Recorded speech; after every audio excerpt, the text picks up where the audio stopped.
عیسی علیه السلام فرمایي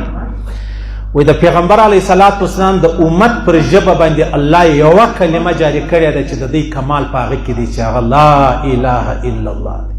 غسل نه غواړي، اودس نه غواړي، مسجد نه غواړي، مسله نه غواړي، حد پرونی چا ټلیفون چې راویې کوي دوه درې وارې راکړو بیا ما ورو ما شناخته نه هغه بیا پر سړي دی وچ کلک خر پیر شي چې بیا سړی یاري چې دا کوم ټلیفون هم خیر څوک وایي مفتي صاحب دې مسلې پوښتنه کوم وکړه پوښتنه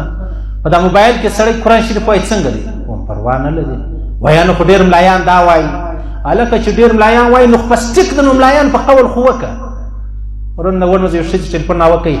زه عمرې لره ځم محرم نه لرم داسې د یو چا سره ځم تللی سه مالیا نشي تللی ول پلاني ملا ماته ول زه ګرنټي در کوم زه لیکلي در کوم تللی سې او پخوا زمانه وه نو ما نه خو ولاړه سه بیا زما پوښتنه ولیکئ ولې ستا مسلې ته مې واکې ما زما مسله ده نشي مه ځه چیش دپاره ځې الله رب العزت ستا د عزت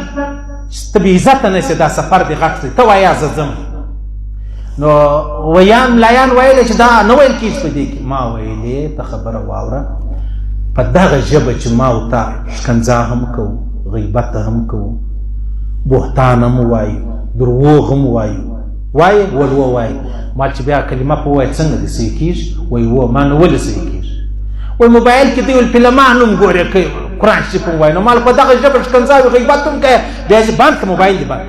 کله کله صحیح دی دا رقم خلکو سره مخامخ شي